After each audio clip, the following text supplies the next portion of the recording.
আমি বলেছি কুণাল ঘোষ আমার পরিচিত, আমার সঙ্গে কথা হয়েছে, আমার চেম্বারে একদিন এসেছেন, আমরা দীর্ঘ আড্ডা মেরেছি, কিন্তু এই একদিনই। তবে আমার মানুষটিকে ভালো লেগেছে, এটা আমি বলেছিলাম এবং আজও বলছি। অনেকেই কুণাল ঘোষ সম্বন্ধে অনেক রকম মন্তব্য করেন, কিন্তু আমি সেই মন্তব্যের সঙ্গে সহমত হতে পারিনি। আমার কথাবার্তা বলে মানুষটিকে ভালো লেগেছে এবং তার হাতের লেখা তো আরো ভালো, কলমের জোর অনেক বেশি।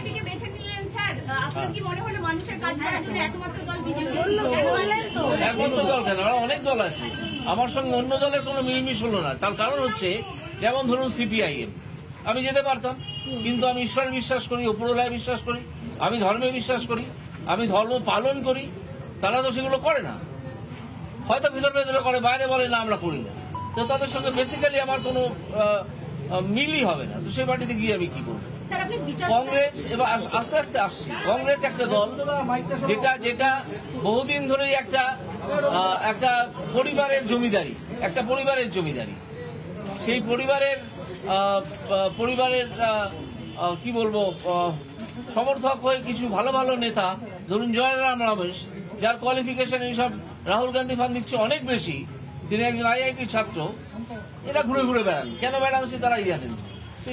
তারা তো কোনোদিন পদই পাবেন না, কোনো কাজও করতে পারবেন না। এই দলটা একটা রাজনৈতিক জমিদারির দল, একটা পারিবারিক জমিদারি, সুতরাং এই দলে যাওয়ার কোনো প্রশ্নই ওঠে না। আর এছাড়াও আমি তাদের দলের একজন অত্যন্ত নামকরা পুরনো নেতা অতুল্য ঘোষের একটা বই আমি পড়েছি। নামটা হচ্ছে, আমি বলছি নামটা মনে পড়লেই বলে দেবো। সেই বইতে আমি দেখেছি কংগ্রেস দলের চরিত্র সম্বন্ধে অতুল্য ঘোষের মতো মানুষ কি লিখে গেছে।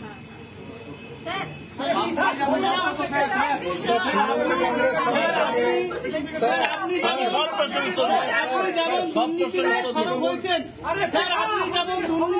বারবার আপনি মন্তব্য করেছেন, পাশাপাশি দুর্নীতি নিয়ে কার্যত তৃণমূল কংগ্রেসের একাংশ ক্ষোভে ফুসছে এবং দল ছাড়ছে, এই নিয়ে কি বলবেন? তারা কেন ক্ষোভে ফুসছেন এতদিন বাদে এবং কেন দল ছাড়ছেন, সেটা আপনারা খোঁজ নিয়ে দেখুন। এক্ষুনি মন্তব্য করার কিছু নেই। তারা নিশ্চয়ই কিছু বলবেন কেন ছাড়ছেন দল। তবে আমি যেটা বুঝতে পারছি যে তৃণমূল কিন্তু ভেতর ভেতর ভেঙে পড়ছে। এই তৃণমূল দল আর বেশিদিন পশ্চিমবঙ্গে নেই। আপনি অনেক প্রশ্ন করেছেন আমাকে। হ্যাঁ, আপনি শিক্ষক নিয়োগ দুর্নীতির একাধিক মামলায় সিবিআই তদন্তের নির্দেশ দিয়েছেন এবং একাধিক জায়গায় আপনি বলেছেন যে শিক্ষক নিয়োগ দুর্নীতির জড় অনেক গভীরে রয়েছে। আপনি বিচারকের আসনে ছিলেন, সেই জায়গা থেকে কি আপনি মনে করছেন, আপনি তো দুর্নীতির বিরুদ্ধে লড়াই করার জন্য রাজনীতিতে নামছেন বলছেন, বিচারকের আসনে থেকে যে লড়াইটা করা যায় না সেটা কি রাজনীতিতে এসে করা যায়? নিশ্চয়ই করা যায়, কারণ বিচারকের আসনে থেকে লড়াইটা করা যায় যখন একটা বিরোধ পিটিশনের আকারে আমাদের সামনে, জজের সামনে আসে। কিন্তু তার বাইরে অনেক বিরোধ থাকে, অনেক দুর্নীতি থাকে, যেগুলো আসে না কোর্টে। সেগুলো যেমন আজকেই যখন আমি পদত্যাগপত্র জমা দিয়েছি, জমা দেওয়া হয়ে গেছে, আমি আমার কোর্টের চেম্বারে বসে আছি, 3 জন লয়ার আমার সঙ্গে দেখা করতে আসেন। তারা আমাকে কথা দিয়েছেন আমার কাছে 100 দিনের কাজের দুর্নীতির বহু ডকুমেন্ট আমার কাছে দিয়ে যাবেন। সেই ডকুমেন্টে কি আছে জানেন? একজন দেখা যাচ্ছে তার বাবার ছবিটাকে তুলে দিয়ে নিজের ছবি বসিয়ে নিজেকে মায়ের হাজবেন্ড বলে দাবি করে মায়ের স্মৃতিতে একটা সিঁদুর দিয়ে তারা সেই 100 দিনের কাজের টাকা হাসিল করছেন। এই ধরনের দুর্নীতির কাগজ আমি পাবো, এটা আমাকে তারা বলে গেছেন। তিনি বলেছেন আমার কাছে অন্তত 1000 এরকম ডকুমেন্ট আছে যেগুলো আমি আপনাকে দিতে চাই। সেই জন্য আজকে আমি আপনার সঙ্গে দেখা করতে এসেছি।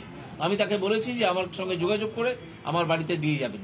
সেই কাগজগুলো পেলে তখন আবার একটা এরকম দুর্নীতি উদ্ঘাটনের প্রশ্ন শুরু হবে।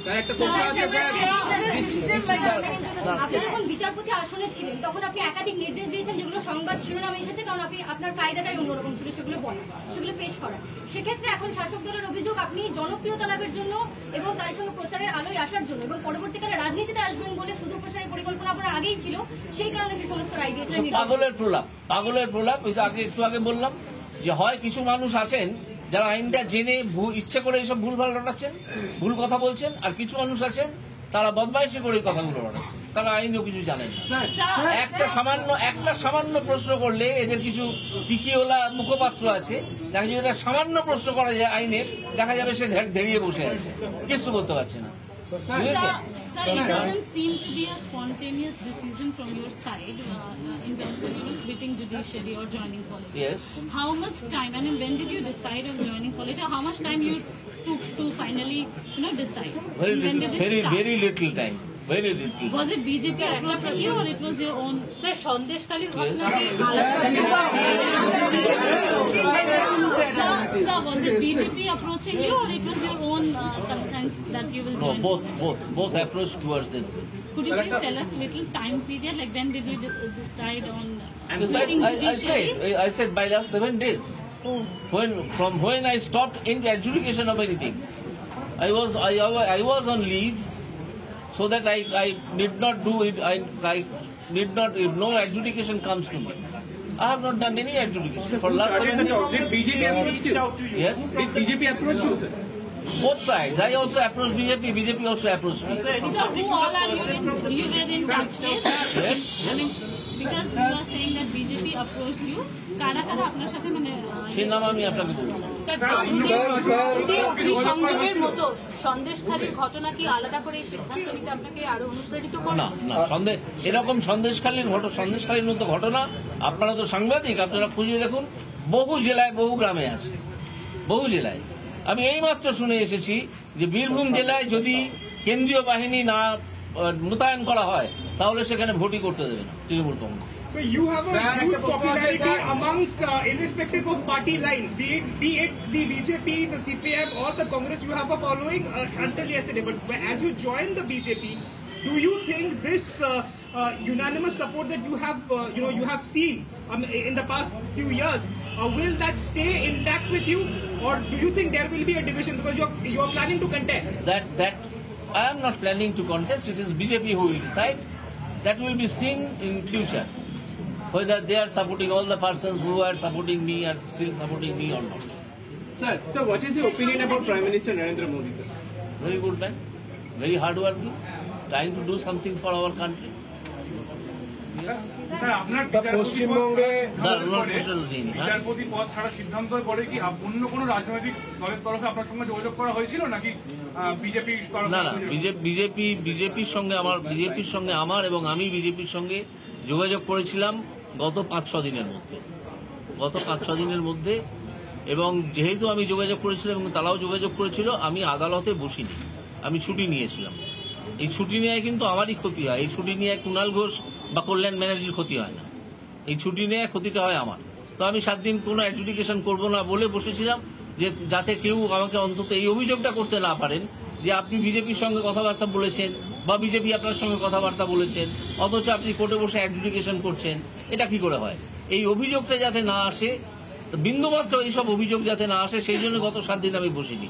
শুধুমাত্র গতকাল আমি বসেছিলাম কতগুলো মামলা ছেড়ে দিতে হবে বলে, কোনো অ্যাডজুডিকেশনের কাজ আমি করিনি। স্যার, দুটো প্রশ্ন আপনি অনেক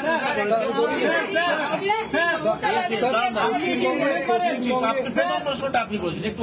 স্যার, আপনি কি মনে করেন যে তৃণমূল মানে দুর্নীতি, দুর্নীতি মানে তৃণমূল? হ্যাঁ, আমি তাই মনে করি।